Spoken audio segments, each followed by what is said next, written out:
Hello அஸ்ஸலாமுஅலைக்கும் everyone, welcome to Jameela kitchen.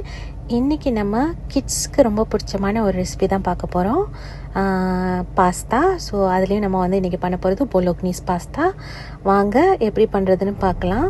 So அதுக்கு நீங்கள் ஒரு பேனில் தேவையான அளவு பட்ரு சேர்த்துட்டு, பட்டர் நல்லா மெல்ட் ஆகினதுக்கு பிறகு குக்கிங் ஆயிலும் இதில் நீங்கள் தேவையான அளவு சேர்த்துக்கிற போகிறீங்க. குக்கிங் ஆயிலுக்கு பதிலாக ஆலிவ் ஆயில் சேர்த்தாலுமே உங்களோட பாஸ்தா சோஸோட ஃப்ளேவரை என்ஹான்ஸ் பண்ணும். ஸோ அதுக்கு பிறகு நம்ம மின்ஸ் பண்ணி வச்சுருக்கிற கார்லிக் அதையுமே அதில் சேர்த்துக்கிற போகிறோம்.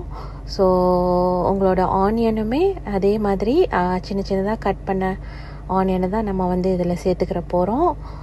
ஸோ இது ரெண்டுமே நல்லா குக் ஆகினதுக்கு பிறகு நீங்கள் சின்ன சின்னதாக கட் பண்ணி வச்சுருக்கிற சிக்கன் சாசேஜ் அதையுமே இதில் சேர்த்துக்கிற போகிறோம். அப்படியே உங்களுக்கு சிக்கன் சாசேஜ் விருப்பம் இல்லைன்னா யூஸ் பண்ணுறதுக்கு நீங்கள் சிக்கன் கூட சேர்த்துக்கலாம், போன்லெஸ் சிக்கன். ஸோ நல்லா அது குக் ஆகிற வரைக்கும் நீங்கள் இன்னொரு பேனில் வாட்டர் போட்டு உப்பு போட்டு குக்கிங் ஆயிலெலாம் ஆட் பண்ணிவிட்டு நல்லா பாயில் பண்ண விட்டுருங்க. அந்த வாட்டர் பாயில் பண்ணதுக்கு பிறகு உங்களுக்கு எந்த மாதிரி பாஸ்தா பிடிச்சிருக்கோ அதை நீங்கள் அதில் சேர்த்துட்டு அதை குக் பண்ண விட்டுடலாம். ஸோ நான் மேக்ரோனி பாஸ்தா தான் சேர்த்துருக்கேன். ஸோ இந்த பேனில் உங்களோட சாசேஜ் ஆனியன் எல்லாம் குக் ஆகி வரவும் ஒயிட் சாஸ், அதாவது சீஸ் சாஸ், அதை சேர்த்துட்டு நான் என்னோடய பொலோக்னீஸ் சாஸும் அதில் நான் சேர்க்குறேன். பொலோக்னீஸ் சாஸ் அதோட பேஸ் தக்காளி தான். ஸோ இது கொஞ்சம் புளிப்புத்தன்மை கொடுக்கும். ஸோ அதில் நீங்கள் ஒரு கப் மில்க்கு, ஃப்ரெஷ் மில்க்கு இல்லைனா ஒரு 200 ml கணக்கு. ஸோ அந்த ஃப்ரெஷ் மில்க்கையும் இதில் சேர்த்துட்டு நீங்கள் உங்களோட பாஸ்தா சாஸை நல்லா குக் ஆகிற வரைக்கும் விட்டுட்டு மிக்ஸ்ட் ஹெர்ப்ஸ். ஸோ இது சூப்பர் மார்க்கெட்லலாம் நீங்கள் தேடினீங்கன்னா கிடைக்கும்.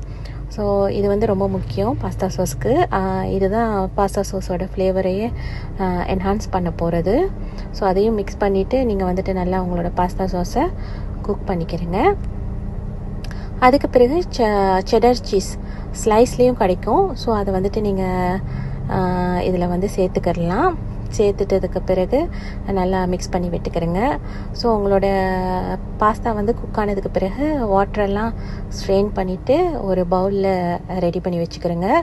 ஸோ இதை சர்வ் பண்ணுறதுக்கு அதுக்கு மேலே மொட்ஸாரெல்லா சீஸ் பிச்சு போட்டிங்கன்னா இன்னுமே டேஸ்ட்டு ரொம்ப சூப்பராக இருக்கும், கிட்ஸுக்கும் ரொம்ப பிடிக்கும். ஸோ அதுக்கு பிறகு உங்களோட பாஸ்தா சாஸை அதில் ஆட் பண்ணி சர்வ் பண்ணிக்கிறலாம்.